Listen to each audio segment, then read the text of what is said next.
Chicos, ¿cómo están? Espero hayan tenido una buena semana. Vamos a comenzar entonces con la clase de hoy.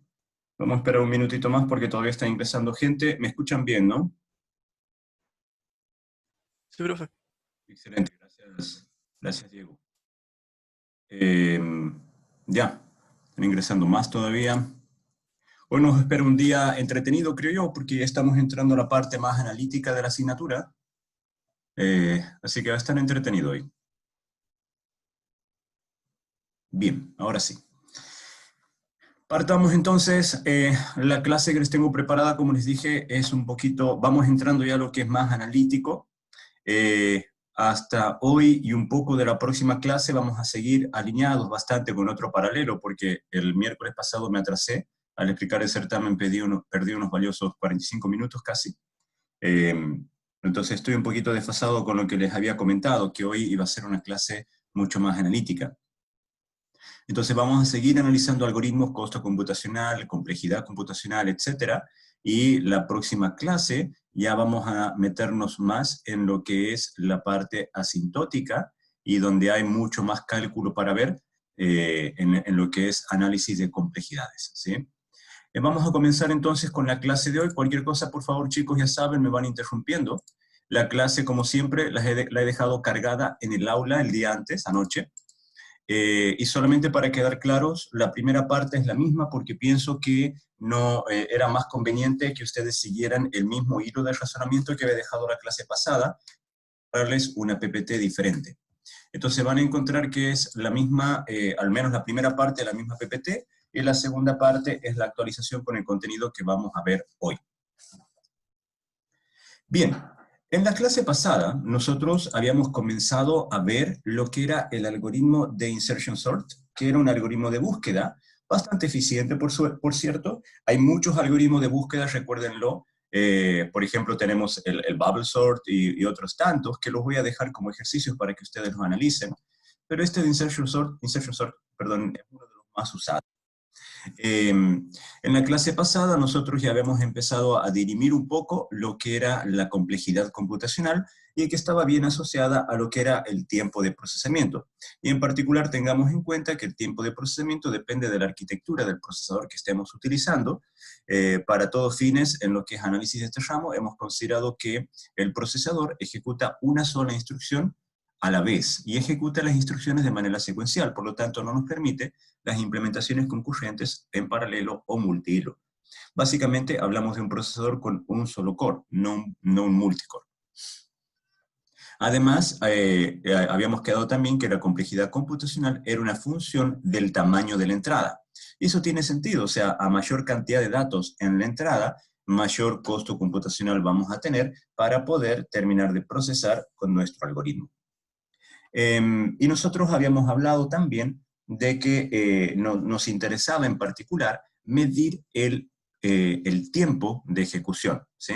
Y el tiempo de ejecución iba, o sea, depende intrínsecamente de la tecnología que estemos utilizando, pero en particular lo que nos interesa el tiempo de ejecución no es hablar de los segundos, ¿sí? Que tarda, o milisegundos, o microsegundos, o nanosegundos que tarda nuestro procesador.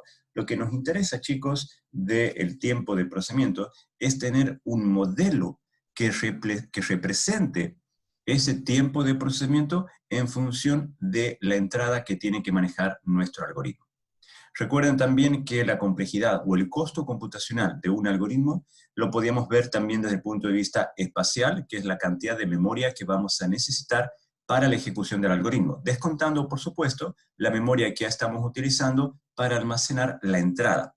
Esto es básicamente, la entrada es como si fueran las señales de excitación de nuestro sistema y lo que tenemos que ver es cuántos recursos utiliza nuestro sistema para procesar esa señal de excitación.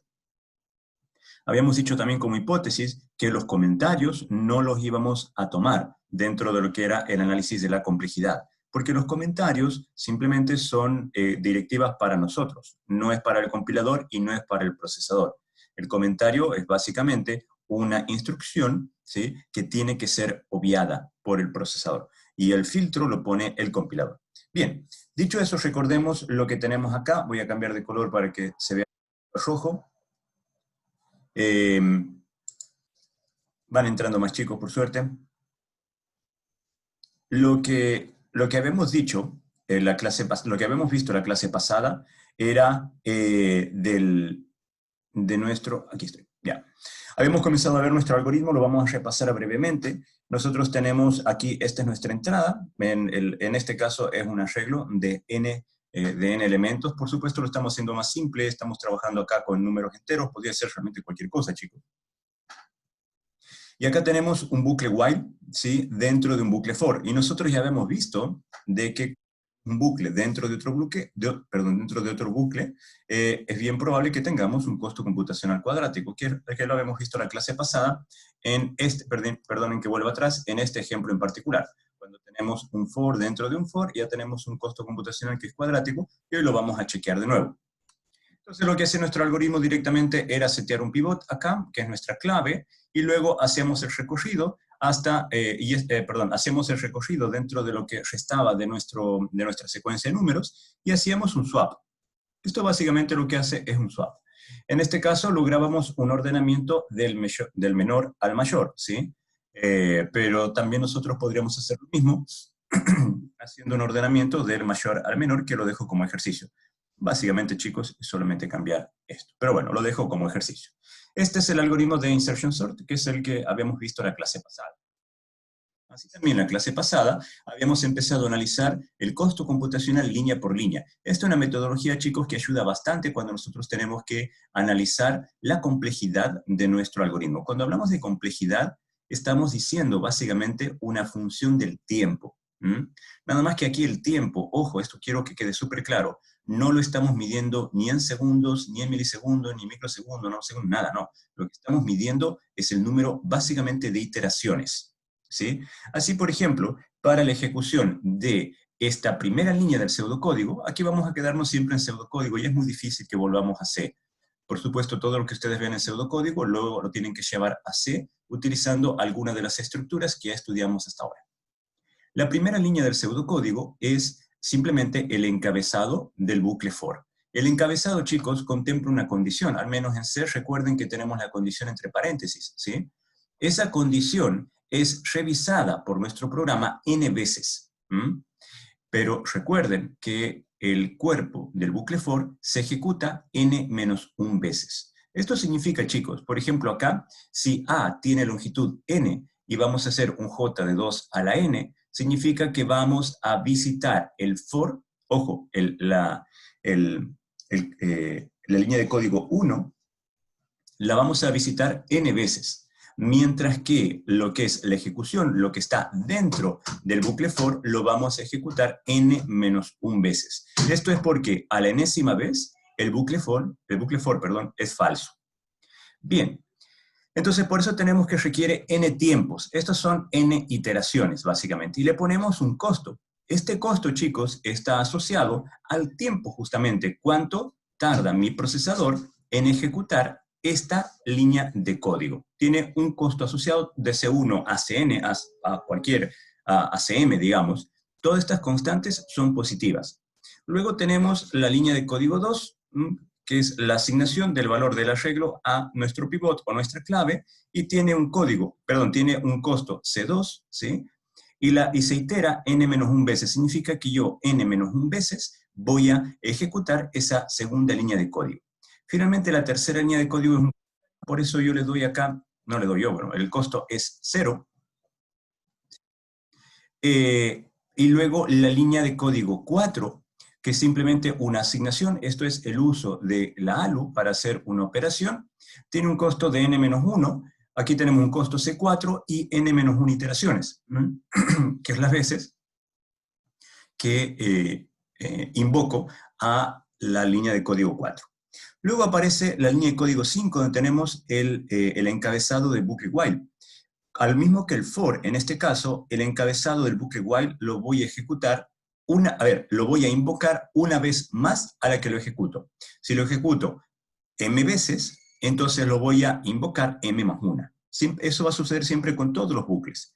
Entonces veamos, primero tenemos un costo aquí C5, asociado a esta línea de código. Luego tenemos esta sumatoria.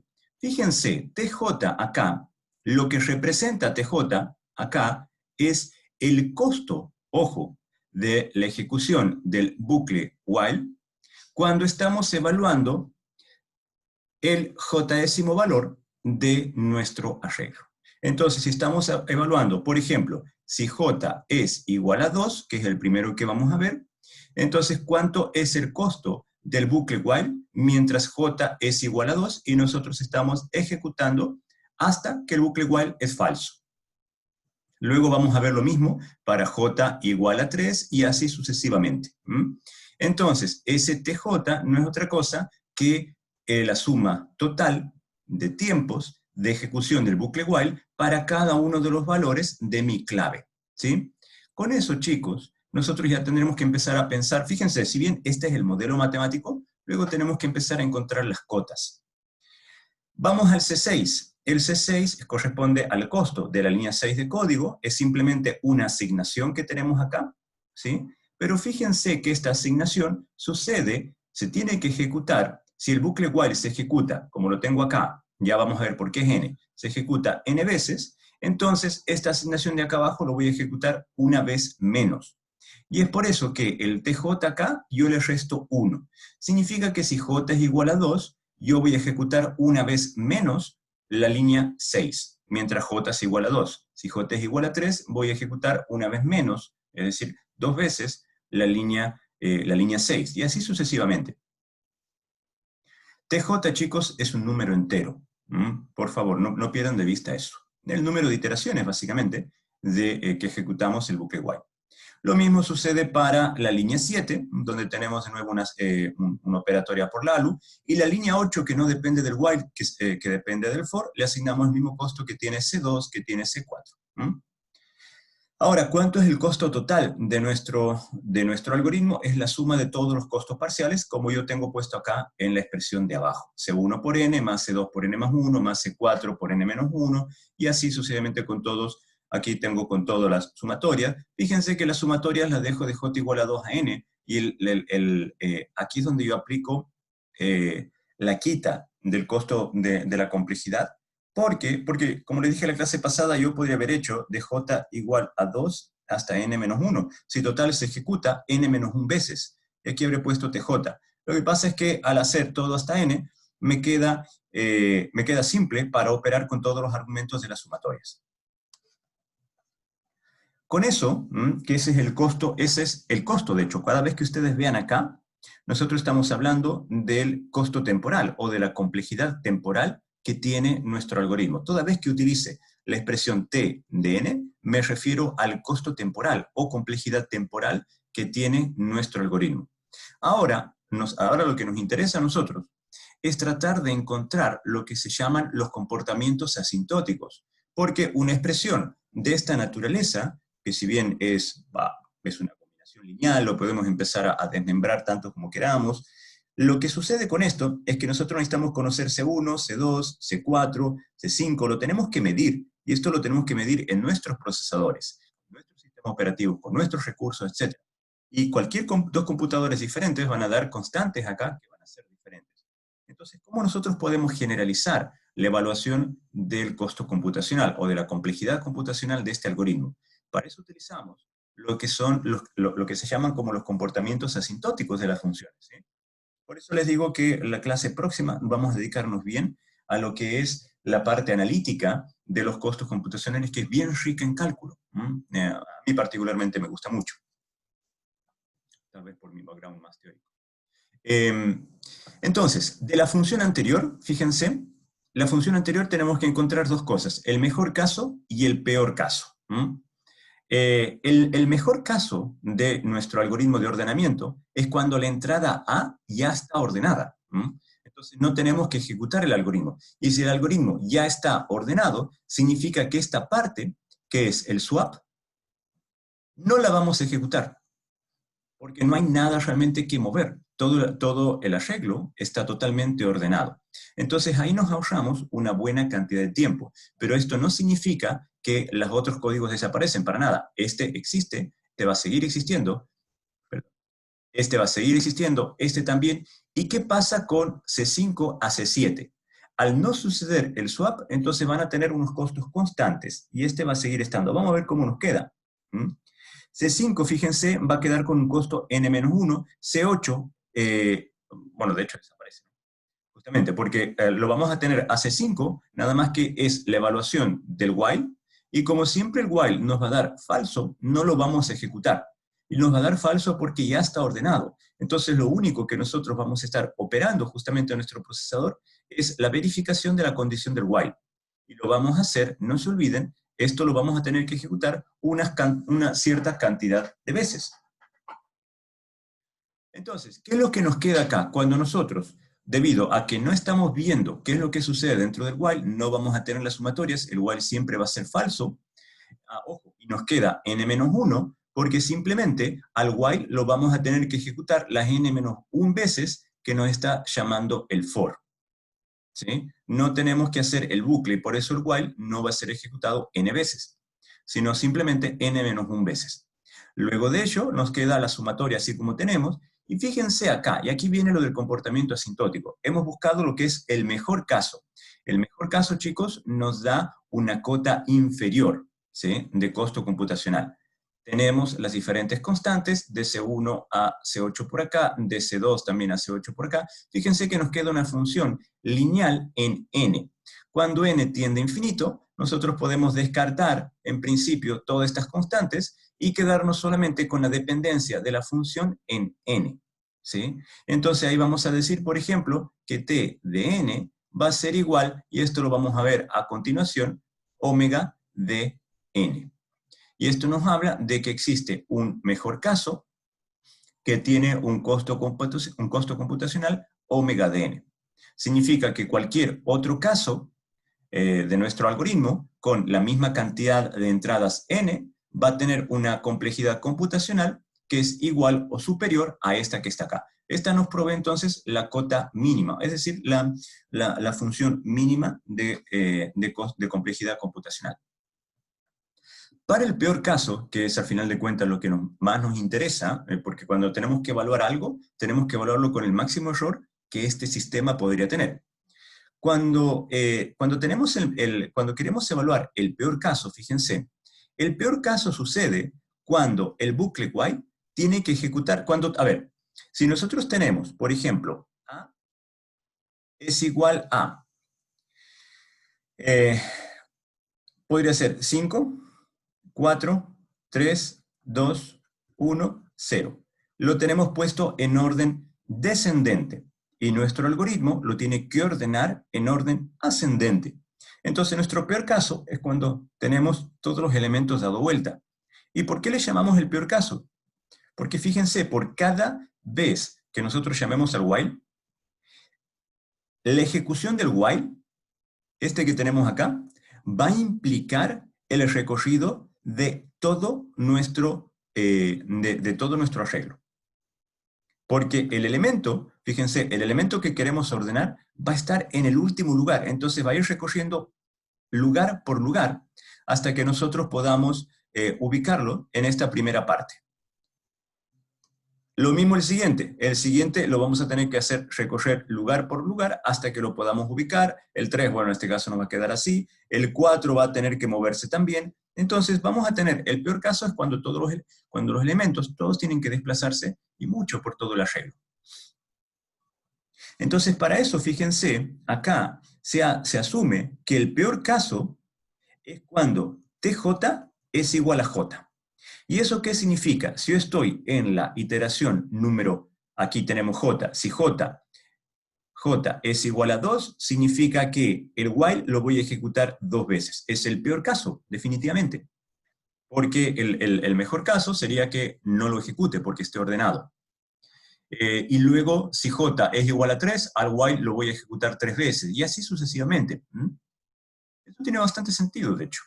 Entonces, si nosotros resolvemos esta sumatoria, ya, ojo, acá hay un apéndice en el libro guía, el apéndice 5, creo, que tiene ya la tabla, digamos, para resolver las sumatorias en el caso de que deban repasar un poquito la matemática.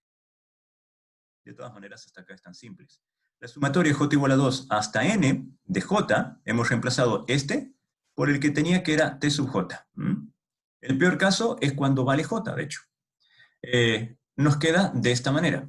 Y la sumatoria de j igual a 2 hasta n de j menos 1, por supuesto, nos va a quedar de esta manera, la que tenemos acá. Si nosotros reemplazamos estas expresiones en el costo computacional o costo temporal que tenemos acá, llegamos a la expresión que tengo acá. Vamos a la parte simple, chicos, ¿sí? Cuando nosotros reordenamos todos los números, qué sé yo, nos va a quedar como un término, perdón, cuadrático, un término lineal y acá un término constante. Lo que nos interesa del comportamiento asintótico es el término de mayor peso, que en este caso es este de acá. Significa, chicos, que cuando nosotros queremos evaluar nuestro algoritmo, en el peor caso, el costo computacional o la complejidad computacional tiene una cota superior, y esa cota superior tiene una forma cuadrática como la que vemos acá. La anterior era una forma lineal, que es el mejor caso. El peor caso tiene una forma cuadrática. Esto significa, chicos, que nosotros podemos encontrar el peor caso de nuestro algoritmo como, ojo con la notación que voy a utilizar acá, O de n cuadrado. Fíjense que el omega acá lo he utilizado para el mejor caso y el O mayúscula lo estoy utilizando para el peor caso. Ahora, entre el mejor caso, y aquí voy a poner este es el lineal, ¿sí? Me ha salido bastante mala la curva, pero esto es O n según el grafiquito de arriba, ¿eh? Entre el peor caso y el mejor caso, fíjense, nosotros tenemos todo un área acá adentro. Significa que entre el mejor caso y el peor caso nosotros podemos tener funciones de costo computacional que tengan, digamos, cualquier forma creciente en este caso. Esas funciones de costo computacional que están entre el peor caso y el mejor caso se las llama las funciones, en este caso, una complejidad del tipo promedio. Y las complejidades del tipo promedio la vamos a expresar como θ, ¿sí?, de n. Entonces tenemos que el peor caso va a ser O de n, el mejor caso va a ser omega de n, en este caso, perdón, O de n cuadrado, y cualquier función en el medio, en realidad, vamos a tener θ de f de n. Todo lo que esté entre el omega y el O va a ser un costo computacional que le vamos a llamar promedio. Con eso en mente, fíjense que a nosotros siempre nos conviene analizar lo que es la peor situación a la hora de modelar la complejidad computacional de nuestros algoritmos. Entonces, ¿cómo se relaciona? Fíjense que yo acá, cuando comencé a hablar de esto, yo les di este ejemplo de este código que teníamos acá. ¿Cómo lo podríamos analizar? Y fíjense que en este caso, nosotros teníamos un for y otro for, y estaban anidados. Y sabíamos que la complejidad era cuadrática, porque si este se ejecuta n veces y este se ejecuta n veces, entonces nuestro costo iba a ser igual a n cuadrado. Alguna función de n cuadrado, ¿sí? De n por n. Aquí habíamos visto que el costo era lineal, en este caso un costo que es constante, ¿sí? Porque ya no importa qué es lo que oponga, es la ejecución de una sola línea. Entonces, ¿cómo puedo relacionar esta forma más metodológica de evaluar la complejidad computacional con aquella otra que acabamos de hacer que era por inspección? Bien, para ese caso, a mí me gusta ya empezar a trabajar un poquito más con pizarra. Al no tener pizarra, voy a dejar ya, voy a hacer aquí las cuestiones en la PPT. Entonces, para eso, chicos, lo ideal es seguir el mismo procedimiento que se utilizó en el libro, ¿sí?, para poder evaluar cuál es el costo computacional de esto. Por supuesto, yo voy a evitar hablar de las constantes, C1, bueno, vamos a ponerla de última, ¿sí? Aquí tenemos nuestra primera línea de código, yo le voy a llamar este C1. A las llaves no las voy a considerar como código, ¿sí? Aquí tengo el C2 y aquí tengo el C3. De hecho, las llaves, chicos, son también directivas para el compilador, no son códigos que nuestro procesador tenga que ejecutar. Por cierto, volviendo a la consulta que me hizo una compañera la clase pasada sobre, principalmente para mis estudiantes que son de ingeniería matemática, en el mismo canal, entre comillas, donde yo subo los videos que hago para todas mis clases, están los videos que yo hago para mis clases de procesadores. Para el que quiera ver un poco cómo se organiza un procesador internamente. Ojo que no las primeras clases no tienen mucha profundidad tecnológica, por lo tanto es seguible por cualquier estudiante, ¿sí? Para ver cómo se organiza, por qué es el compilador, qué es el lenguaje de máquina, qué es en particular lo que hace el procesador, porque aquí yo les hablo de un compilador que está filtrando algunas cosas.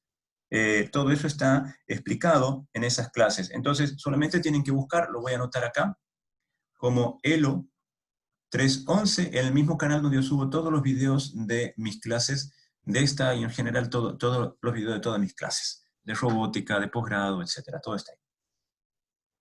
Ya, fíjense que aquí yo le puse los costos a las tres instrucciones que tengo, ¿sí? Ahora vamos a ver el costo asociado por cada una de ellas. Fíjense que acá la primera, el primer for, yo lo ejecuto n veces, ¿sí? A ver, de hecho sí, lo ejecuto n veces, pero lo inspecciono n más 1, porque va de igual a 0 hasta n sin incluirlo a n. Entonces tenemos que al bucle for lo vamos a visitar n más 1 veces. Lo mismo va a suceder con el otro bucle for, que lo vamos a visitar n más 1 veces, ¿sí? Pero, de hecho, en estricto rigor, lo que nosotros vamos a tener en este otro bucle for, debido a que ya está dentro de un bucle for, es esto. Vamos ya a empezar a poner nuestra sumatoria como era en el caso anterior, en el caso que habíamos seguido del libro. Bien, en este caso lo que nosotros vamos a tener es una sumatoria desde i igual, ojo, desde i porque es la variable que yo estoy heredando de acá, desde i igual a 0 hasta n de t sub i. ¿Cuánto me cuesta para cada ejecución del bucle for?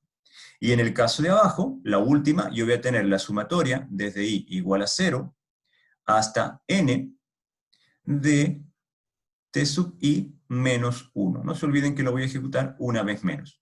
Aquí ya voy a n más 1 veces, ¿sí? Porque voy de i igual a 0 hasta n. Esto es n más 1 veces que estoy contabilizando. Y aquí voy de i igual a 0 hasta n, pero a n menos 1 veces. Bien, con eso nosotros tenemos entonces que el costo computacional Tn va a ser igual a C1 por n más 1.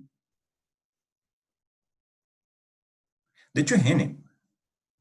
A ver, no está bien, n más 1.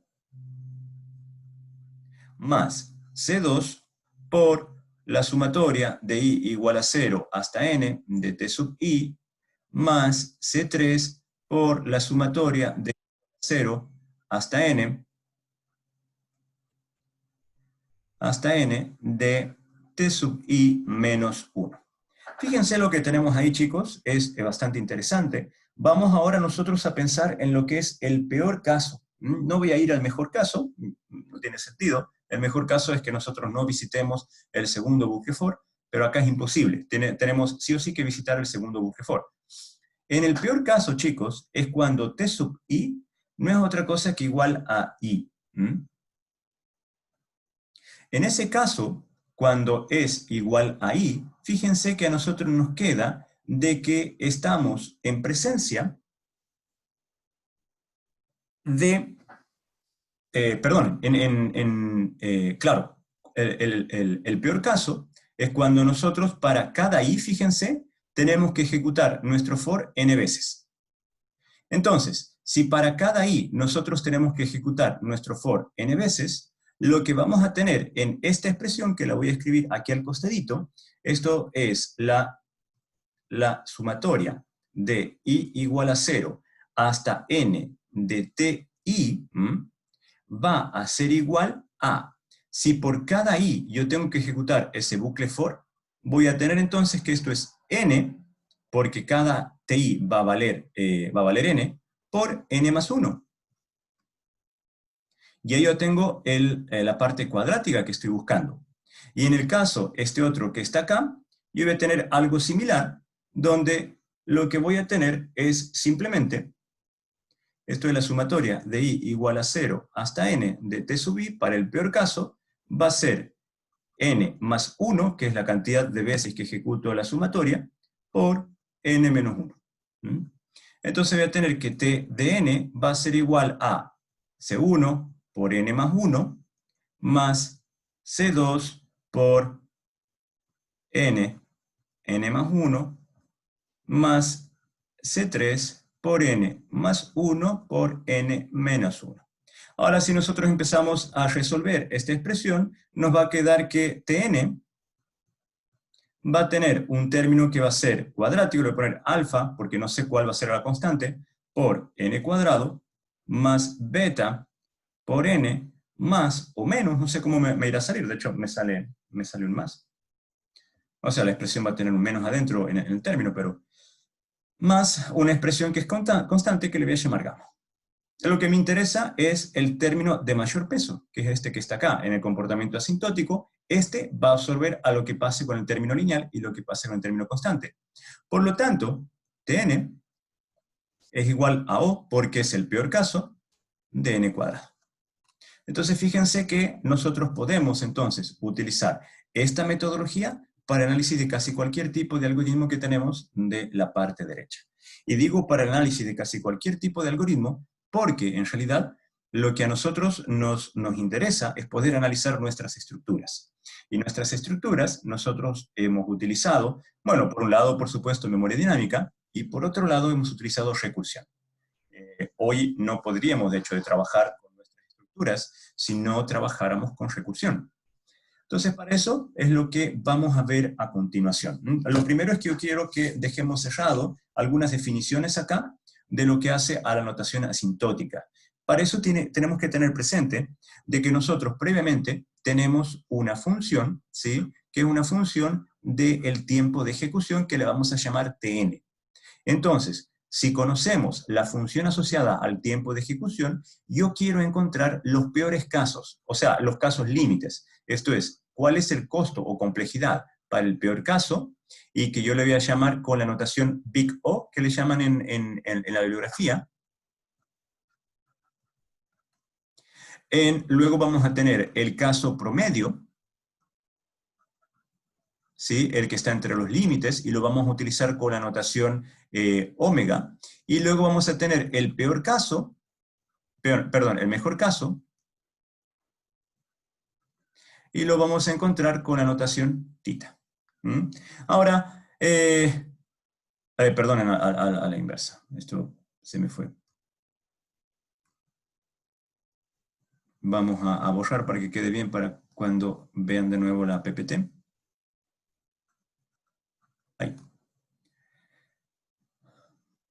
Lo que tenemos entonces es el caso promedio, que le llamamos tita, y el mejor caso, que le vamos a llamar omega. Entonces ahí tenemos las tres formas de notación de nuestros casos asintóticos. El Big O que tenemos acá, que va a corresponder a la complejidad computacional, pero para el peor caso. Mientras que el omega lo vamos a tener para el caso, para el mejor caso, el mínimo costo, y el tita mayúscula, que lo vamos a tener para el caso promedio. En muchos casos, chicos, ustedes van a encontrar esto que está acá. Y nosotros también lo vamos a utilizar. En realidad, cuando hablamos del caso promedio, es que decimos que existen C1 y C2 mayores a 0, tales que nuestra función, Tn, ¿sí? sea mayor o igual a C1 por una Fn, y menor o igual a C2 por una Gn. Lo que estamos diciendo es que nuestro costo de tiempo de ejecución permanece en un intervalo, ¿sí? Perdón, permanece entre umbrales. Fíjense que aquí tengo una función lineal, este es un costo lineal, y aquí tengo una función lineal. Lo que estoy diciendo, chicos, es que cuando hablamos del promedio, es que es una función que cae entre dos cotas, una cota superior y una cota inferior, y que dependen básicamente de C. Entonces, por ejemplo, para aquellos que sigan el libro, van a ver que utilizan mucho la expresión de tita mayúscula, y esto es porque para hablar del Big O bien del omega, es que están necesitando los valores de C. En lo que hace este curso, yo los voy a ir mostrando poco a poco cómo vamos a ir haciendo la distinción entre las diferentes expresiones. ¿Sí? Cuando hablamos del comportamiento asintótico, como el que yo les dije hace ratito, por lo general vamos a utilizar la expresión de Big O acá, porque nos vamos a referir siempre al peor caso, y ese es el caso que más costo computacional puede, o complejidad computacional puede demandar de nuestro algoritmo. Bien, pero ¿qué pasa ahora? Ya vimos, por ejemplo, que el algoritmo de insertion sort tiene un costo computacional asintótico de O(n²). Y esto significa una complejidad cuadrática. Cuanto más grande es el dato, la complejidad computacional es cuadrática respecto al tamaño del dato, o al tamaño de la entrada. La idea acá es empezar a utilizar técnicas que a nosotros nos permitan de alguna manera minimizar esa complejidad o decrementarla. Hay muchas técnicas, chicos, nosotros vamos a analizar una acá, y lo vamos a analizar dentro de un contexto, de un ejemplo, que se llama el algoritmo de merge sort, ¿sí? Que es otro tipo de búsqueda. Esto es búsqueda y combinación, donde nosotros directamente vamos fragmentando nuestros datos de entrada y vamos trabajando como si fuera de manera fractal. El algoritmo que vamos a analizar no es el único, hay otros que nos permiten hacer más eficiente la ejecución de nuestro programa, es el algoritmo que se llama divide y conquistarás. Esto no aplica para todos los procesamientos que nosotros queramos hacer. Tenemos que ser cautos también en saber a cuál universo de problemas este aplica. Pero el algoritmo divide y conquistarás lo que hace es, a partir del input que tengamos, de los datos que tenemos, ¿sí? Divide. En este caso, la división, vamos a ver que es una división bastante heurística. Uno podría pensar que clusteriza, busca patrones, etc., pero no, lo que hace es dividir a lo brusco, digamos, nuestra entrada A, nuestros datos de entrada A, y por un lado, por ejemplo, procesamos la mitad derecha y por otro lado procesamos la mitad izquierda. Con los resultados de ambas mitades, luego lo que nosotros hacemos es juntarlos y generar el resultado final. Entonces lo que hace es dividir el problema en diferentes partes, de tal forma de que tengamos menos costo. Entonces, lo que hace entonces, fíjense, si originalmente el costo computacional de procesar todo A era n², cuando nosotros dividimos el problema entre 2, vamos a tener, por ejemplo, que el costo computacional sigue siendo n², pero ahora dividido entre 2. Es la mitad, que no es poco. Y si nosotros, a su vez, recursivamente dividimos esto otra vez entre 2, vamos a tener que el costo computacional es n², pero dividido entre 4. Fíjense que aquí se pone de manifiesto que podemos utilizar la recursividad para la solución de nuestros problemas, ¿sí? Pero hay que tener algunas cosas acá en cuenta. Toda vez que nosotros utilizamos la recursividad, nuestro costo computacional espacial aumenta. Necesitamos mayores volúmenes de memoria para poder procesar todo. Sin embargo, lo que ahora nos interesa es el costo computacional temporal, el tiempo de ejecución. No el uso de memoria. El uso de memoria es otro tema. Pero tengan en cuenta, por favor, que cada vez que utilizamos el algoritmo divide y conquistarás y utilizamos la recursión, hace uso y abuso de la recursividad, nosotros necesitamos grandes recursos de memoria para poder ejecutar. El algoritmo divide y conquistarás se divide justamente en 3 partes. La primera es dividir, es lo más trivial. Divide el problema en subproblemas. En este caso, por ejemplo, lo más común es trabajar con potencia de 2. O sea, si tenemos el problema, un problema, o los datos de entrada los dividimos en 2, luego lo dividimos en 4, en 8 y así sucesivamente. Pero la idea es dividir los problemas en partes más pequeñas. Luego que hemos dividido, viene esta parte que se llama conquista o conquer, ¿sí? En donde nosotros resolvemos cada uno de los subproblemas por separado. Y esto es bien interesante porque implica que los subproblemas, fíjense, son independientes entre sí. Nosotros podemos resolver el subproblema 1 de los datos A, el subproblema 2, 3 y 4, porque no hay dependencia entre ellos. Y finalmente, cuando nosotros hemos resuelto cada uno de los subproblemas, viene una etapa que se llama combina o merge, en donde cada una de las subsoluciones, ¿sí?, son fusionadas entre todas para generar la solución global a mi problema. Entonces, fíjense que tenemos 3 pasos: dividir, conquistarás, que le llaman así, y combinar. Bien. El ejemplo donde nosotros vamos a trabajar con esta estrategia de divide y conquistarás, como les dije, es en este algoritmo que es el Merge Sort. Es otro tipo de algoritmo de búsqueda en donde vamos a hacer mucho uso de la recursividad. De hecho, es bastante bonito de aprender. ¿En dónde? Vamos a dividir los n elementos que haya en entrada en subgrupos o subsecuencias de n-2. Ojo, que esta división la vamos a ir aplicando recursivamente. Vamos a ordenar, en este caso, ambas subsecuencias. Esa es la parte de conquistarás, de conquista, ¿sí? Ordenamos ambas subsecuencias y finalmente vamos a combinar las dos subsecuencias, en este caso, las dos subsecuencias ordenadas, para encontrar la solución final, que es el ordenamiento de todo el dato de entrada. Este paso, chicos, en particular es crucial y es por lo general el más difícil de implementar. No sé si el más difícil, en realidad es el que más cuidado tenemos que tener, porque tenemos que asegurar que el merge o la combinación de las subsoluciones nos lleven a la solución buscada.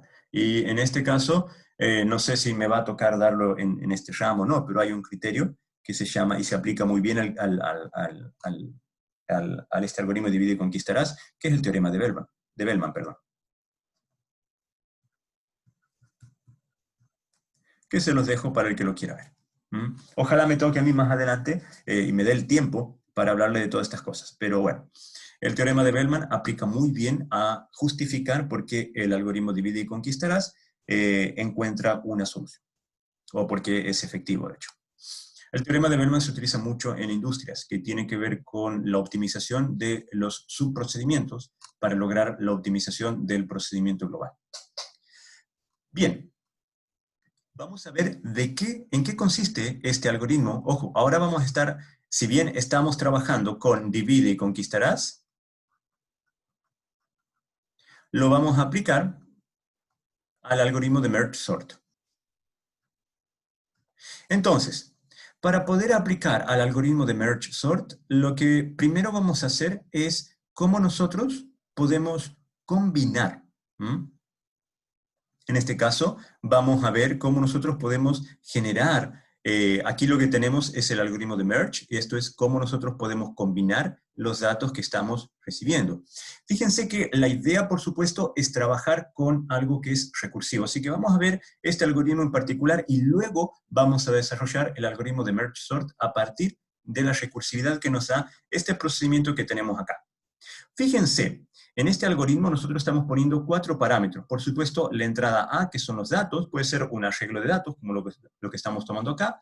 Luego vamos a tener 3 índices, P, Q y R, donde tenemos que cumplir con esta condición, ojo, que P sea menor o igual a Q y menor a R. Y esto es porque, fíjense que al arreglo A lo vamos a dividir en 2 partes.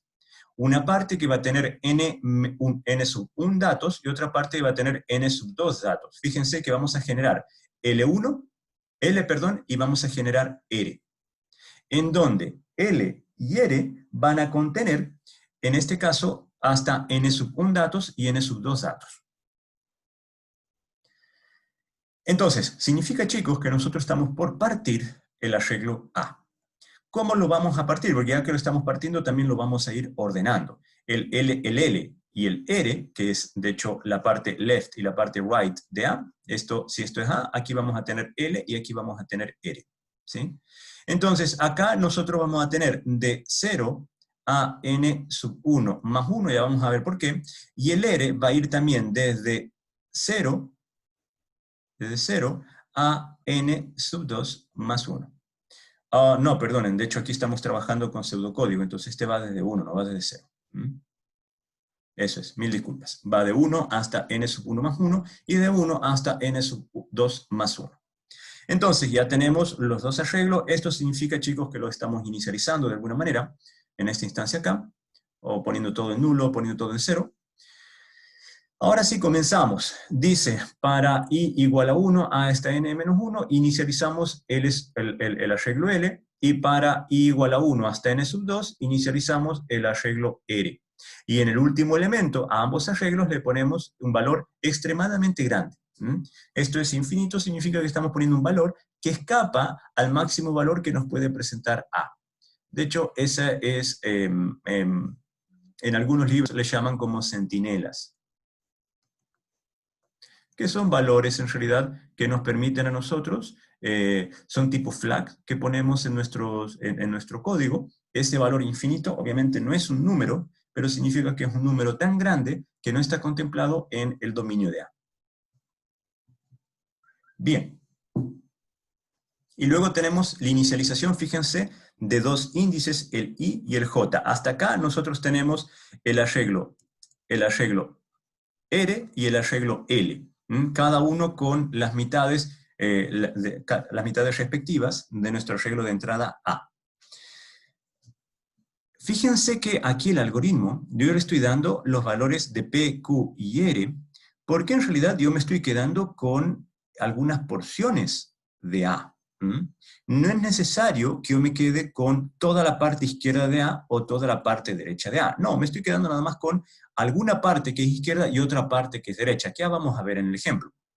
Esto es porque yo puedo, como les dije, nosotros podemos ir segmentando o fractalizando nuestro problema.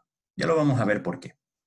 Luego tenemos acá la parte más crucial de nuestro algoritmo, ¿sí? Que es la parte de ordenamiento, justamente. Fíjense, dice for k, en este caso tenemos el for que empieza en P y termina en R. Recordemos que el P es el valor menor y R es el valor mayor del arreglo que hemos considerado. Y aquí es donde nosotros empezamos a trabajar. Fíjense que vamos chequeando. Si L sub I, el iésimo elemento de L, es menor o igual al jésimo elemento de R, entonces en el arreglo A, que es nuestra entrada, en la posición K, la vamos a asignar el elemento L sub I. Y esto es lo siguiente, chicos. Si nosotros supongamos tenemos dos arreglos, este es el arreglo L y este es el arreglo R, cada uno de 3 elementos. ¿Sí? No es necesario que sean iguales, de hecho. Lo que hacemos acá es, ambos están inicializados acá. Esto es I igual a 1 y esto es J igual a 1. Entonces, si el elemento de L que está en esta posición es menor al elemento de R en esta posición, entonces a la parte de A, en donde yo estoy parado, que es el A sub K, que lo tengo acá, le voy a asignar el menor de ambos. ¿Sí? Aquí lo voy a asignar entonces a L sub I porque es el menor, L sub I. Y luego voy a hacer el corrimiento de I. Significa que si estoy parado acá, ahora voy a evaluar este otro. Este otro es menor que este. Si es sí, entonces seguramente acá voy a tener que poner claro, acá voy a tener que reemplazar el valor que está por el nuevo valor que es menor. Y así sucesivamente. De hecho, yo voy a comparar, en el peor de los casos, todos los elementos de I contra un elemento de J. Si esto no fuera así, si esta condición no se cumple, entonces va a suceder lo inverso. Voy a comparar todos los elementos de J respecto a un elemento de I. Entonces, en nuestro algoritmo, fíjense, de ordenamiento, ya lo vamos a ver con un ejemplito. Lo que tenemos, ojo, a tener presente es que nosotros el arreglo A lo dividimos en dos subarreglos de esta naturaleza, en donde no necesariamente vamos a utilizar todo el arreglo como entrada. Y nos va a devolver, por supuesto, un arreglo de la dimensión P a R, todo ordenado. El costo computacional, fíjense, es θ n. Vamos a ver por qué este costo computacional es lineal. Fíjense que en la línea 1 y en la línea 2, mi costo computacional es constante, no depende del valor del tamaño de A, sino simplemente es una operatoria de la ALU. Lo mismo va a suceder con el 8, el 9, el 10 y el 11. Son costos computacionales constantes. De hecho, a ese costo computacional yo le puedo llamar θ de 1 para todos los casos. ¿Qué pasa con el primer for? Los dos primeros for que tenemos acá. El costo computacional del primer for es θ de n1. El costo computacional del segundo for es θ de n2. Como están secuencialmente, yo puedo poner entonces que es el costo computacional de uno sumado al otro. Bien. Y luego nos queda entonces el costo computacional del for que tenemos acá metido. El costo computacional del for que está aquí metido, chicos, en el peor de los casos, vamos a estar en presencia de un costo que sea igual a n, donde n, fíjense, es r menos p, aquí, r menos p más 1. Eso es n, ¿sí? Que no es otra cosa que n1 más n2 a grandes rasgos. ¿Por qué decimos entonces que el costo computacional es lineal? Porque fíjense, tenemos un solo bucle for que se ejecuta desde P hasta R. Entonces, ese bucle for que se ejecuta desde P hasta R tiene dentro de sí un if, ¿sí? Que se ejecuta o este, pero siempre se va a ejecutar uno. Y dentro de ellos nosotros tenemos instrucciones que tienen costo computacional unitario. Entonces, nuestro costo computacional final del bucle for, aquí, por ejemplo, nosotros vamos a tener un costo computacional que es función nada más que de n, este va a ser función también de n, podemos poner la sumatoria que queramos, chicos, no hay problema, pero no estamos trabajando con bucles anidados. Y cuando el bucle no está anidado, entonces su costo computacional es lineal. Por eso entonces tenemos que el costo computacional es lineal. Ahora, ¿qué es lo que pasa acá? Nosotros tenemos, por un lado, un costo computacional que que depende de N1, que depende de N2, que depende de N. Fíjense, chicos, y eso lo vamos a ver enseguida, que los costos computacionales, al final, son todos lineales, ¿sí? Y lo vamos a evaluar en su parte asintótica al peor costo computacional. Por un lado, nosotros tenemos de este bucle for, tiene un costo computacional de N1. De este otro bucle for tiene un costo computacional N2, si lo quiero ver de manera separada. Y el costo computacional de acá tiene N, donde N es mayor a N1 y mayor a N2. Por lo tanto, el costo computacional final de nuestro algoritmo es el mayor costo computacional que nosotros observemos. Eso es lo que habíamos hablado del comportamiento asintótico. Y es por eso que decimos que el costo computacional de nuestro algoritmo acá es N. Bien, vamos a ver cómo funciona. Chicos, si hay preguntas, por favor, me van avisando. Yo no estoy viendo ninguna manito levantada por ahora. Hablando más. Vamos a ver el ejemplo que está acá. En este ejemplo, nosotros tenemos nuestra entrada A. Esto es sacado del libro también, chicos, por favor. Tenemos nuestra entrada A, y de esta entrada A, de la posición 9 hasta la 16, tenemos los datos que ustedes ven acá guardados con gris oscuro, ¿sí? Dividimos entonces la entrada A en dos subarreglos. Aquí han salido del mismo tamaño. No necesariamente tienen que ser del mismo tamaño, ojo. En donde nos quedamos con la parte menos significativa, 2, 4, 5, 7, en la parte izquierda, y la parte más significativa, 1, 2, 3, 6, en la parte derecha. Cuando hablamos de la parte, recuerden que en realidad es al revés. La parte de la izquierda siempre es más significativa y la derecha la menos significativa. Bueno, no me hagan caso, esto es más de estructura de computadores. Nos quedamos entonces con la parte izquierda por acá y con la parte derecha por acá. Y le agregamos el infinito, un número suficientemente grande a la derecha, para indicar cuándo es el fin de nuestro subarreglo, ¿sí? Y empezamos entonces la evaluación. Fíjense, la evaluación empieza con el primer elemento de uno respecto al primer elemento del otro. Y reemplazamos en A el resultado de esa evaluación. En este caso, L1 es menor que R1, no, es R1 el menor que L1, entonces este va hacia acá. ¿Sí? Y desplazamos J un lugar a la derecha, que es lo que nos dice acá. Ahora estamos evaluando la segunda posición, ¿sí? Vamos a ir a evaluar acá. Y para poder evaluar acá, tenemos J acá, y lo tenemos ahí, previamente en esta posición, ¿sí? Y evaluamos el J respecto al I que tenemos acá, son iguales. Entonces estamos en esta situación, y vamos a reemplazar el número 2 acá. Y movemos el I un lugar, porque estamos acá. Ahora lo tenemos acá y comparamos 4 con respecto a 2. 2 es menor a 4, por lo tanto acá lo vamos a poner al 2. J lo vamos a desplazar un lugar. Recuerden, estoy acá de nuevo. Y vamos a hacer la comparación entonces entre los restantes. ¿Por qué tengo 2 acá? Y es porque mi trama original tiene un 2 por acá, perdón.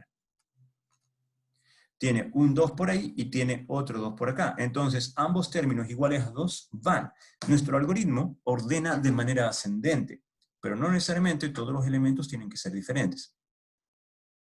Y si lo seguimos implementando, fíjense, el I nos queda por acá, el J se ha desplazado, y hacemos la comparación respectiva entre ellos. Perdón, bueno, acá nos quedaba, cuando comparábamos, el 3, y el 3 es menor que el 4, por lo tanto, el 3 lo vamos a poner en esta posición. ¿Mm? ¿Qué es lo que sucede acá? Estamos en esta posición, ahora comparamos el 6 versus el 4 es el menor, entonces el 4 es el que vamos a poner acá, y el i es el que hemos desplazado. Y de nuevo hacemos la comparación entre el 5 y el 5 es el menor, el 5 lo ponemos acá, el k por supuesto se desplaza, el i se ha desplazado, el j se mantiene.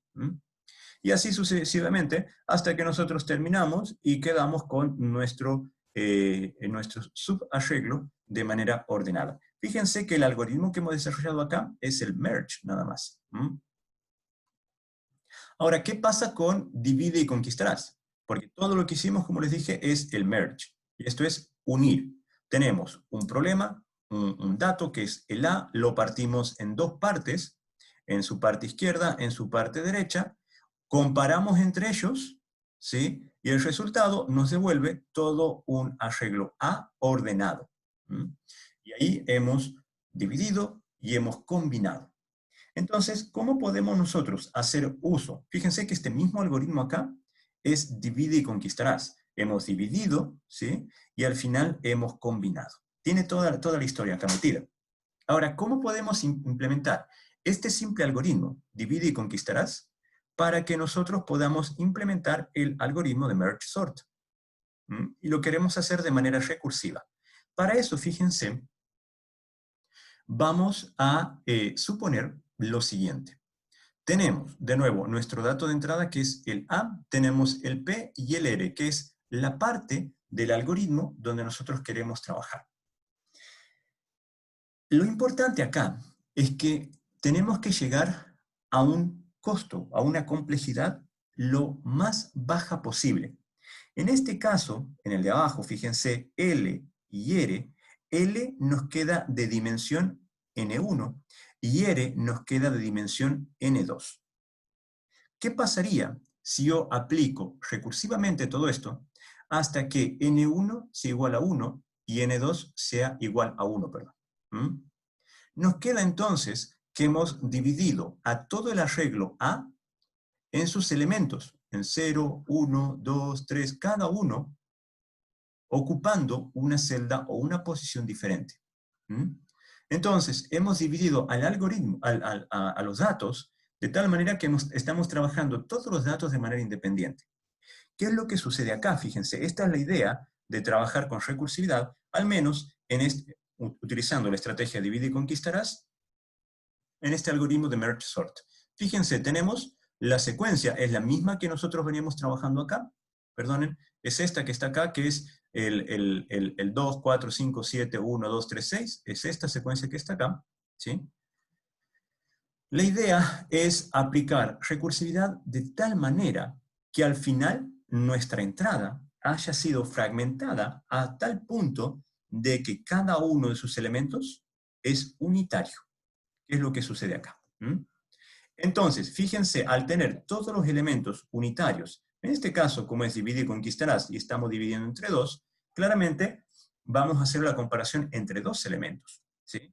Y por eso al final, cuando nosotros empezamos a hacer toda la división, a la fragmentación de nuestro dominio, perdón, nuestro universo de entrada, nos queda que vamos a comparar, por ejemplo, 5 con 2.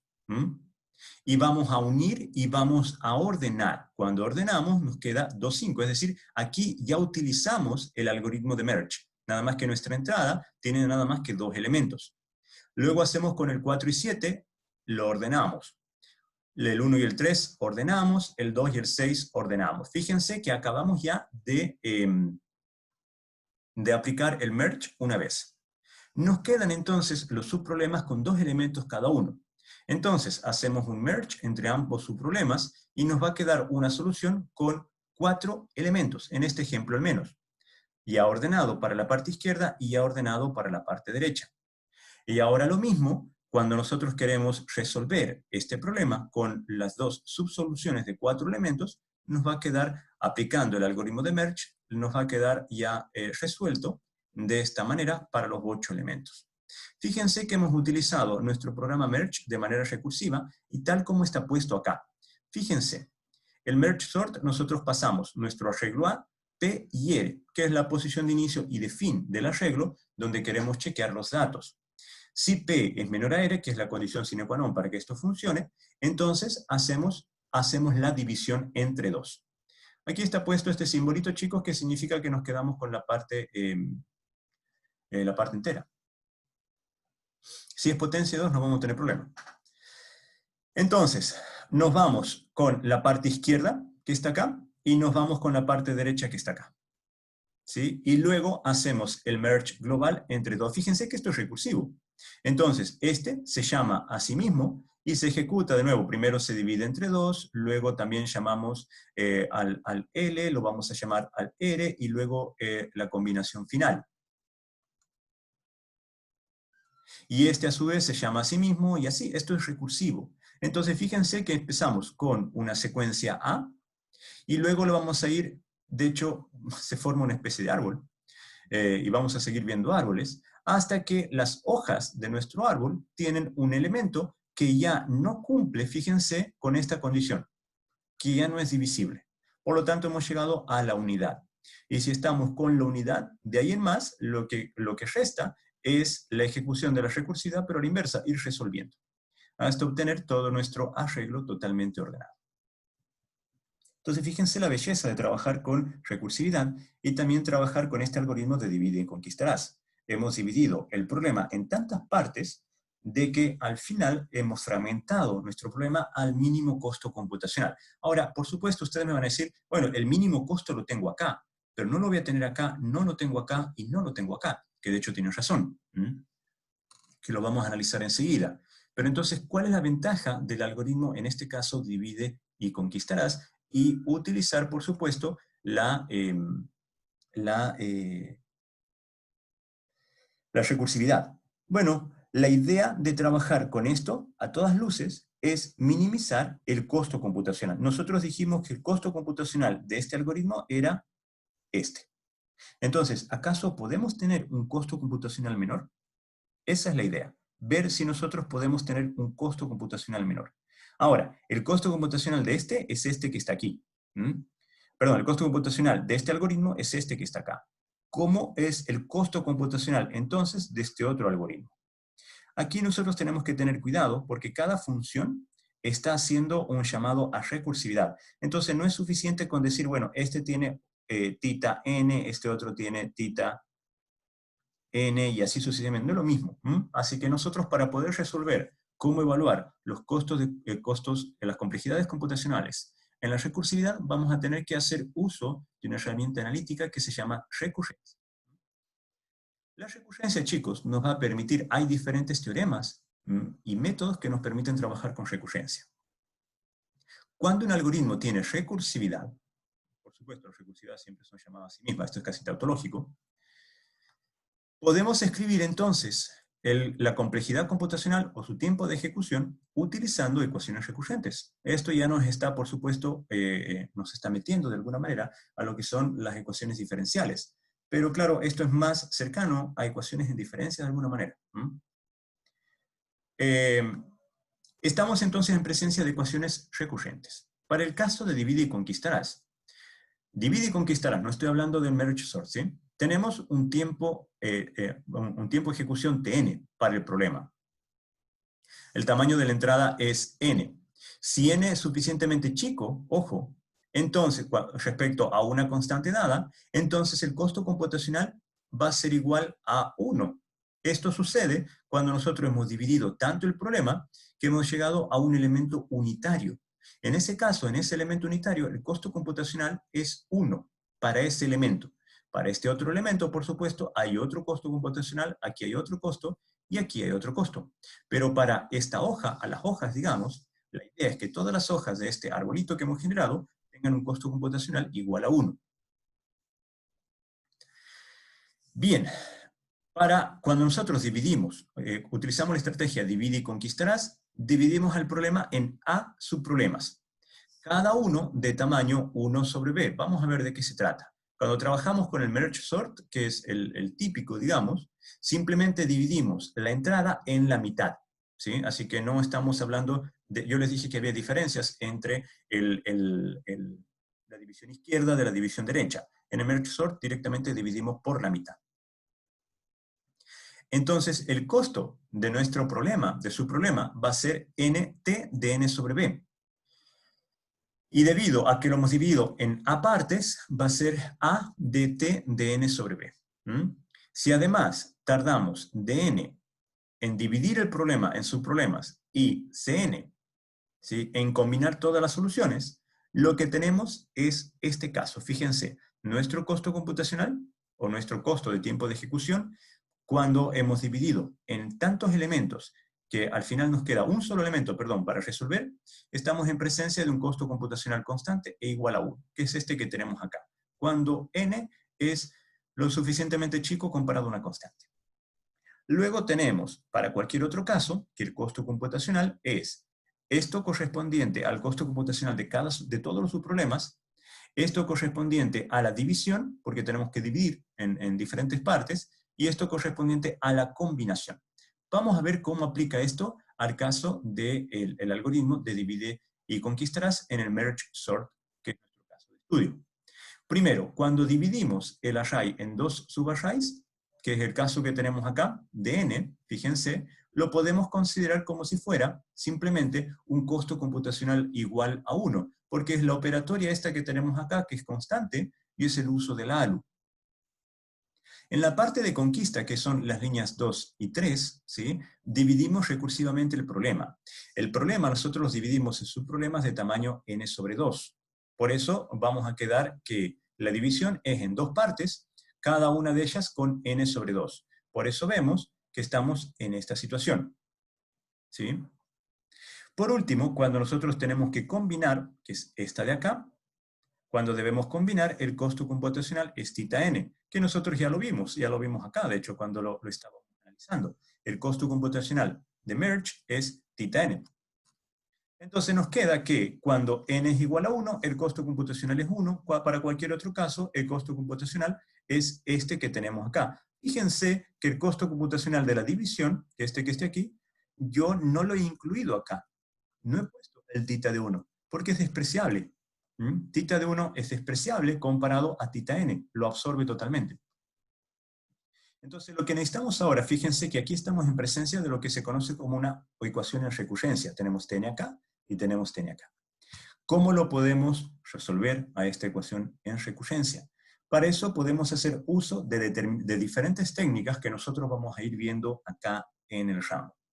La técnica más común, más simple de hecho de utilizar, son los árboles recursivos. Es una técnica bastante visual que nos permite de alguna manera resolver los problemas de costo computacional de algoritmos con llamadas recursivas, es lo que se llama recurrencia en la bibliografía.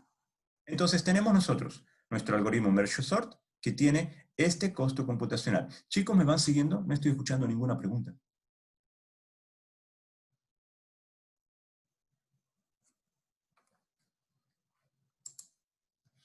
O dicho de otro modo, ¿están ahí?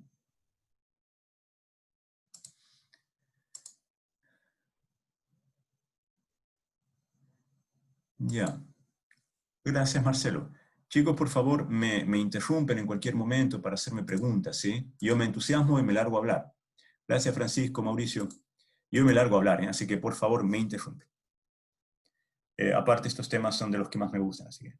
Bien, entonces partimos. Tenemos que resolver esta ecuación en recurrencia que tenemos acá. Para eso vamos a utilizar esta técnica que es bien visual, que se llaman árboles recursivos. Fíjense que no nos hemos desprendido todavía de los árboles. Venimos trabajando con árboles en general, luego árboles binarios, luego los árboles Red-Black y así. En realidad son técnicas bien visuales que luego nos van a dar lugar a trabajar con grafos. Fíjense que el costo total, miren, la forma de trabajar con árboles recursivos es bastante metodológica. Partimos con un primer intento, ¿sí?, en donde el costo total es Tn. Luego, fíjense que nosotros vamos a desmembrar ese costo total. ¿Qué es lo que pasa acá? Este que yo tengo acá no es otra cosa que θ de n. Pero fíjense que al haber utilizado θ es que yo me estoy refiriendo a algún costo promedio.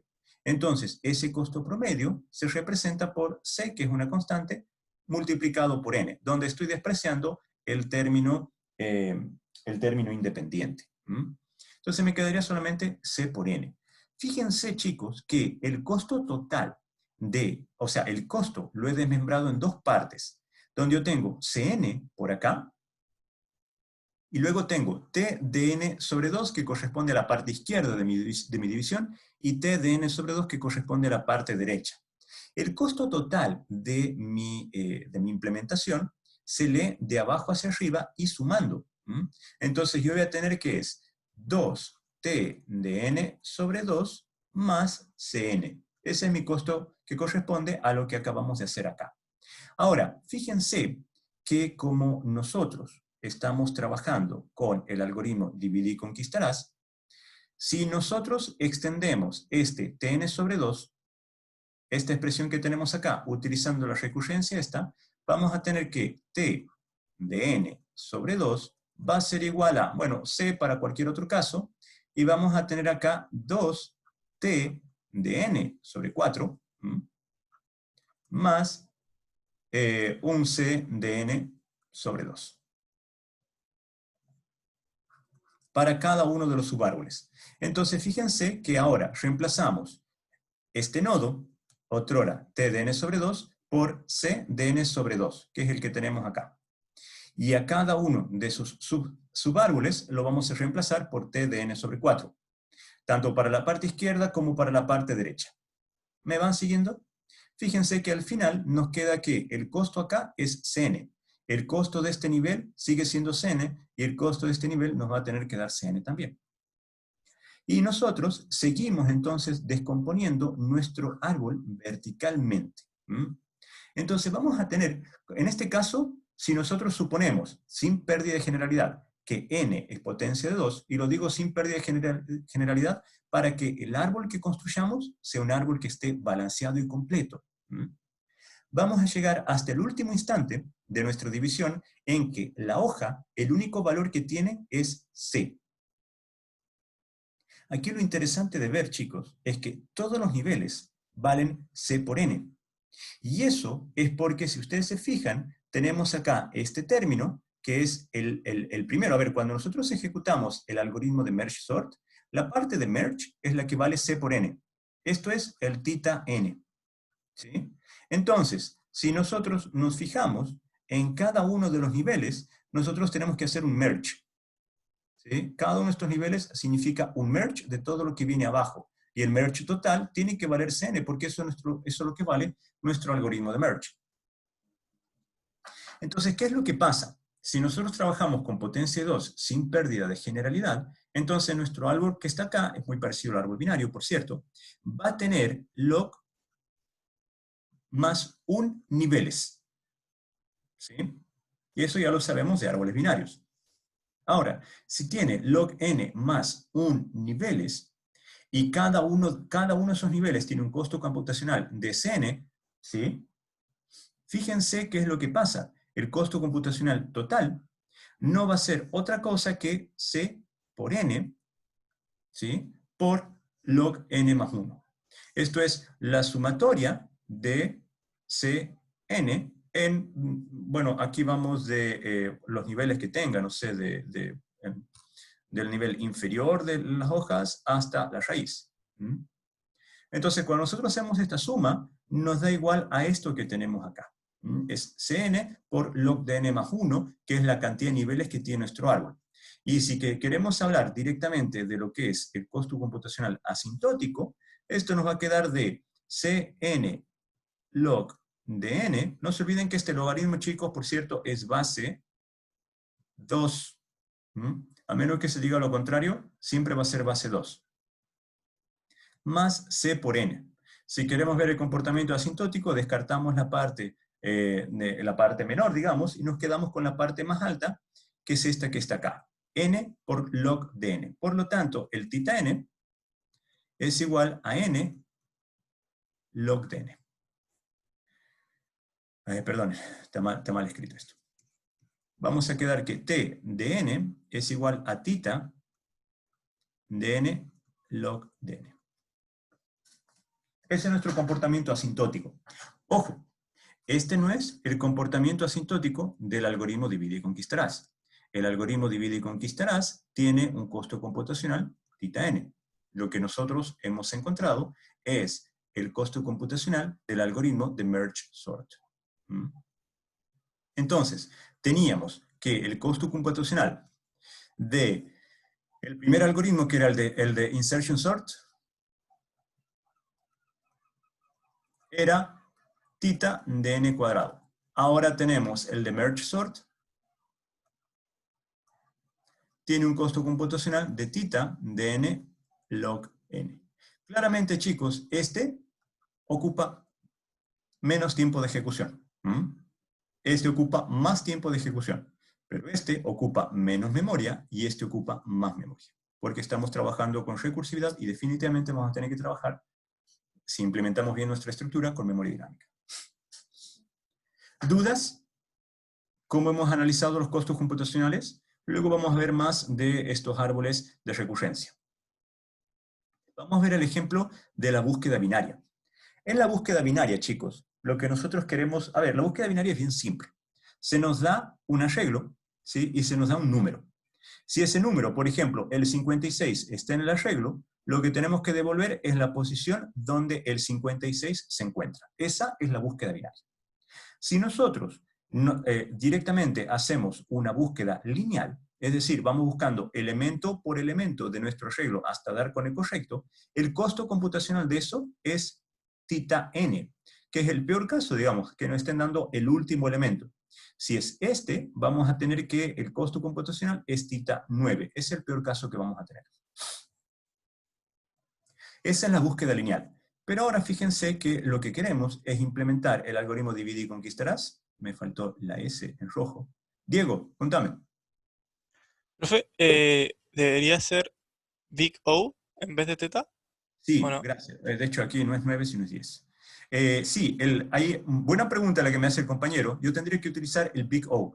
Lo que pasa es que yo me voy a mantener por ahora hasta que diga lo contrario, como les dije en su momento, de acuerdo a lo que dice el libro. Porque el libro hace una suposición que a mí me gusta mucho, pero no es muy usada, ojo, por los programadores. Voy a volver un poquito atrás, porque la pregunta del compañero no es menor, ¿eh? ¿Por qué es que yo estoy utilizando una notación con respecto a otra? Fíjense que el Big O que tenemos acá nos habla de las cotas superiores, es el peor caso. El omega nos habla del mejor caso, que raramente lo vamos a estar viendo. De hecho, ustedes ya tenían un problema similar en el certamen. Y el tita habla del caso promedio. ¿Por qué es que yo me refiero y voy a escribir mucho con el tita? Y es porque el tita lo que está diciendo es que todavía pueden existir C1, C2, dependiendo del sistema computacional, que haga que el tita para mi computador valga algo y el tita para tu computador, Diego, valga otra cosa, que lo que va a cambiar es C1 y C2. Entonces, flexibiliza. Si bien estamos hablando de un límite superior, ¿sí? Flexibiliza el valor de este tita, el valor de la complejidad, al decir que todavía pueden existir C1 y C2 dependiendo de nuestros procesadores, de tal manera que podamos encontrar un T mejor. No sé si me entendiste. Para todos fines, lo que yo me refiero acá cuando intento encontrar los costos, y lo voy a hacer siempre, es hablar de los costos máximos. Por lo tanto, voy a estar trabajando con el Big O. Pero al poner un tita acá, es que digo, bueno, todavía doy lugar a que existan C1 y C2, tales que el TN correspondiente, sí que es el tiempo de ejecución, pueda ser aún diferente al que yo estoy marcando. Pero si te sirve o si les sirve a ustedes, yo voy a trabajar con el Big O. En realidad, a mí me gusta más trabajar con el tita porque, como les digo, estoy dando lugar a que existan esas dos constantes. Es decir, no estoy diciendo que el valor que estoy encontrando todavía no pueda ser mejorado, pero ya con hardware. No algorítmicamente, sino con hardware. ¿Se entendió, Diego? Sí, un poco mejor. Es que Ya, el tema de C1 y C2 no, pero lo había explicado antes, así que yo creo que voy a darle no, una mira, tranquilo la porque clase de nuevo. enseguida vuelvo a eso, porque quiero que hagamos el repaso de nuevo, porque yo sé que justamente lo había preparado pensando en que esto les iba a dar un cierto dolor de cabeza. Cuando nosotros hablamos del peor caso, estamos hablando de este, ¿sí? Del Big O. Lo que pasa es que cuando hablamos del tita, si bien estamos hablando de un caso promedio que se mueve entre dos cotas, estamos dando pie a que existan C1 y C2. Es decir, estamos hablando de un caso que es promedio, ¿sí? Pero que todavía pueden existir constantes que nos estén restringiendo el comportamiento de nuestra función, en este caso de nuestro costo temporal. En el otro caso, lo que digo, no, ya encontré la máxima, entonces no hay nada mejor. Y eso no es del todo cierto, o sea, siempre podemos encontrar algo que sea mejor. Ya vamos a volver sobre eso más adelante. Bueno, en este caso, bien, como ya me lo apuntaba Diego, de hecho, es ON. Yo lo estoy poniendo como tita N. Fíjense que tita N, aquí es algo interesante. Tita está incluido o es igual al O. Ojo con eso. ¿Mm? Ya. Bueno, entonces la complejidad en este caso es ON. Vamos ahora a lo que es el algoritmo divide y conquistarás. Para eso vamos a dividir repetidamente, recursivamente, el arreglo por la mitad, de nuevo. Esa es la típica forma de trabajar con el algoritmo de divide y conquistarás, dividimos entre dos. Si el valor de búsqueda es menor que el valor del medio del array, entonces vamos a la parte... Miren, esto es lo que nos enseñaron en las primerísimas clases de algoritmia en cualquier curso fundamental de algoritmos. Nosotros tenemos que buscar un determinado número. Este es el arreglo. ¿Sí? Lo vamos a dividir en 8 partes. Bien. El número que tenemos al arreglo lo vamos a entonces primero a dividir en la parte izquierda y en la parte derecha. Tomamos el número. El número que queremos supongamos que es el número 13. El número 13. Evaluamos el elemento que tengamos en el medio. Bueno, en este caso me da un arreglo par, potencia 2. Supongamos que evalúo el del más 1. El número 13, decimos que está, en este caso lo vamos a encontrar, fíjense que la búsqueda binaria es necesario que estén ordenados, ojo con eso, ¿sí? Nosotros ya tenemos ordenado, lo único que tenemos que hacer es buscar. El número 13 es mayor o menor a la mitad. Si es mayor, entonces voy a tomar esta mitad de mi arreglo, que son estos 4 elementos, y voy a buscar acá. Si, de nuevo, tomo el elemento de la mitad, supongamos que la mitad más 1, acá, el número 13 es mayor o menor que este elemento. Si es menor, entonces voy a tomar la parte izquierda. Y en la parte izquierda va a ser o el de la izquierda o el de la derecha. Entonces siempre voy dividiendo por la mitad y me voy tomando la mitad del tamaño del arreglo para evaluar. Si no lo encontramos, por supuesto, vamos a retornar menos 1. Pero si lo encontramos, volvemos con el valor correspondiente. Entonces, ¿cuál es el costo computacional? Fíjense, aquí tenemos nuestro algoritmo, lo que nosotros, de hecho, aquí tenemos lo que hace la división. La división, por supuesto, tiene un costo constante, porque es nada más que una operatoria en la ALU. Luego tenemos el if, en donde nosotros primero vamos a buscar ya sea por la izquierda o vamos a buscar por la derecha, dependiendo de dónde estemos trabajando, y el costo es n sobre 2. Entonces, y esto es recursivo, porque siempre que nosotros vayamos dividiendo hasta que hayamos encontrado el número que buscamos, L es igual a R, donde son los números que estamos evaluando, vamos a retornar la posición. Entonces, ¿qué es lo que pasa acá? ¿Cómo nosotros podemos desarrollar el árbol binario, el árbol recursivo correspondiente? Yo voy a empezar, primero, 1. La función, en este caso de costo, es esta. Obviamente este paso lo podemos evitar. Vamos a la segunda parte de nuestro árbol. Nosotros tenemos que cuando ya hemos ingresado a nuestro algoritmo de divide y conquistarás, tenemos que el costo, fíjense, nos va a quedar en costo 1. Que es 1, porque estamos en esta primera parte. El costo siguiente va a ser de la mitad que estemos evaluando, t de n sobre 2. Cuando vamos a la tercera instancia de nuestro arbolito, ya tenemos, perdón, esto va de aquí a acá. Tenemos el 1, tenemos t de n sobre 2, y si tenemos que seguir evaluando, chicos, vamos a ir al siguiente, que es t de n sobre 4. ¿Sí? Y así, por supuesto, lo vamos a ir dividiendo y dividiendo entre 2, porque eso es lo que nos dice el mandato del divide y conquistarás, hasta tener, supongamos, 1, 1, 1, 1 y un 1 al final. Vamos a ver en qué consiste esto. De nuevo, insisto, tenemos nuestro ejemplito. Vamos a suponer ahora que nuestro ejemplo tiene 4 elementos nada más, los 4 elementos están ordenados. Yo busco un elemento, ¿sí? Para poder determinar si el elemento está en la parte superior o en la parte inferior de nuestra división. Dividimos, supongamos que tomamos la división más 1, ¿sí? Si el elemento es menor a lo que tengo acá, divido entonces. Si el elemento fuera igual, el costo es 1, si es trivial, es el mejor caso. Si no, lo divido, y aquí estoy en presencia de esta instancia. Bien, ahora lo vuelvo a llamar al algoritmo, y ahora tengo n sobre 2 cantidad de datos, evalúo respecto a la mitad más 1, y si el dato, no, fíjense, aquí yo ya tengo un costo total de la primera división. Luego tengo este segundo subconjunto, en donde yo tengo 2 elementos, y evalúo mi dato respecto a este.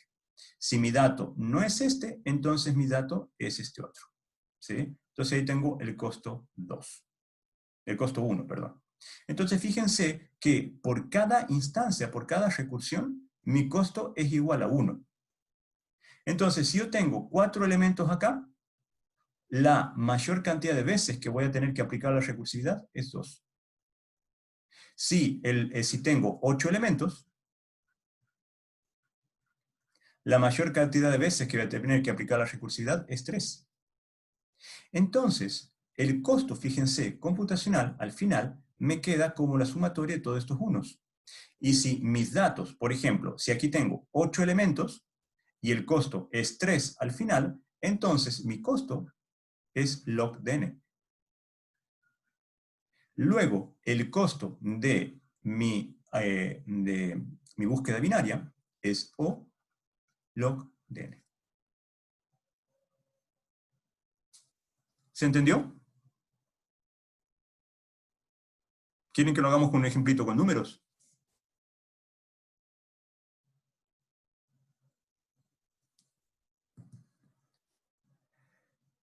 Ya, bueno, entiendo que se entendió entonces. Volviendo al tema que me preguntaba el compañero, solamente para recordar, cuando hablemos del tita, que me voy a referir bastante, por favor, es bien laxo esto.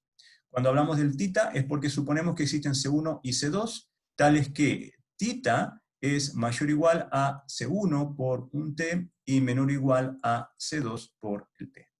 Entonces, por supuesto, el tita yo lo voy a utilizar indistintamente. En realidad, nunca me voy a arriesgar a decir que estoy trabajando con el costo máximo. El tita me permite esa laxitud. Sin embargo, la forma formal, valga la redundancia, de referirnos al peor caso es utilizando el Big O.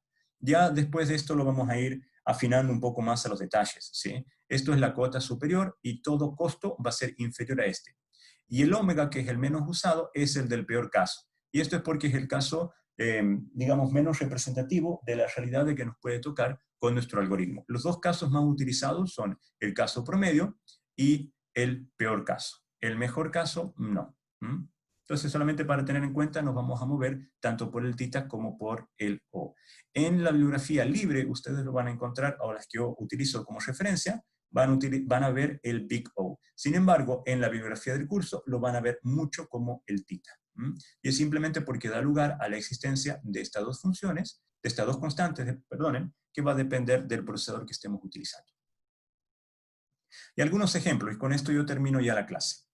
Los ejemplos del análisis de complejidad, ¿sí? Ojo, la parte analítica fuerte es la que estoy dejando para esa otra clase que vamos a ver más adelante. Tenemos una tarea que tenemos que implementar con un algoritmo en el computador, por supuesto. Esa tarea la vamos a dividir en dos, o sea, está dividida en dos subtareas, la B y la C. El tiempo de ejecución de la tarea B es este que tenemos acá, el tiempo de ejecución de la tarea C es este que tenemos acá. Entonces, ¿cuál es el tiempo de ejecución de la tarea A? Ojo, que lo primero que nosotros pensamos es sumar algebraicamente ambos tiempos de ejecución. Hay que tener presente, chicos, que acá, ojo, las dos tareas se ejecutan secuencialmente. Lo que yo quiero ver acá es el comportamiento asintótico, ¿sí? No estoy queriendo ver solamente el tiempo de ejecución. Si quiero ver el tiempo de ejecución, sí, esto está aquí. Pero si quiero ver lo que es el comportamiento asintótico, ¿sí? Lo que yo tengo que ver, chicos, es el Big O para ambos casos. En donde el T sub E va a tener el Big O asociado a la función que está ejecutando. Lo mismo para el T sub C, que son los peores casos respectivamente de la tarea. Esta es la tarea B, perdón, y esta es la tarea C. Ahora, ¿cuál es entonces el peor caso para la tarea A? El tiempo de ejecución de la tarea A. Y resulta ser, chicos, que es el máximo entre ambos, el máximo de los dos. Porque nosotros estamos evaluando el comportamiento asintótico, no estamos sumando tiempos de ejecución, no sumamos segundos. Entonces, supongamos que el costo de Fn es mayor al costo de Gn. Esto está asociado a la tarea B y esto está asociado a la tarea C. Por eso tienen las grafiquitas puestas acá. Entonces, C1 más Fn, perdón, C1 por Fn más C2 por Gn, la suma de ambas, ¿sí? La combinación lineal de ambas, es menor o igual entonces a C1 de Fn por C2 de Fn. Que no nos queda, que es igual a, en este caso, a una constante C, que es C1 más C2. Esto es C1 más C2 de Fn. Por lo tanto, chicos, el costo computacional, el peor caso, lo vamos a tener con Fn. No lo vamos a tener con Gn.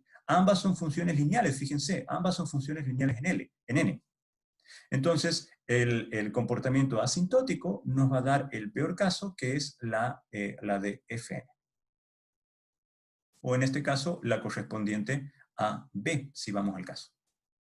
No estamos sumando segundos, sino que estamos sumando complejidades según sus cotas.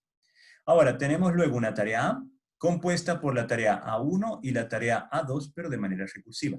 Bueno, no sé si de manera recursiva. Una está dentro del otro, en un bucle, perdón. La tarea T1, el tiempo de ejecución de A1, y luego tenemos la tarea T2 dentro de A2, ¿sí? Recordemos, A2 se ejecuta dentro de A1. Estamos en presencia, entonces, de un bucle, dentro de otro bucle. Si el tiempo de si T1, ¿sí? Tiene un costo computacional, T1 que estamos acá, es el tiempo de ejecución de A1, tiene una cota superior de su complejidad igual a O de Fn y T2 tiene O de Gn, entonces, chicos, el costo computacional o complejidad de todo mi algoritmo es el producto de ambos costos. Entonces, si uno es n y el otro es n, esto nos da igual a n cuadrado, que es lo típico que nosotros veníamos viendo. ¿Sí? Entonces, fíjense y recuerden que cuando hacemos el análisis de estos costos, no nos fijamos en los segundos, nos fijamos en qué pasa con las cotas o el comportamiento asintótico. Preguntas, chicos. Han estado súper callados hoy. Ya, si no hay ninguna pregunta, las tareas van a estar de aquí a poco. Ya están prácticamente corregidas. Estamos armonizando con todo lo que ha pasado en los 3 paralelos, ¿sí? Porque tenían la misma tarea con las mismas indicaciones. Y una vez que terminemos con la homogeneización de todo, vamos a liberar las notas. Que tengan un bonito fin de semana. Nos vemos el miércoles. La próxima semana ya tienen ayudantías. Chao, chicos. Nos vemos, profesor. Chao, chao.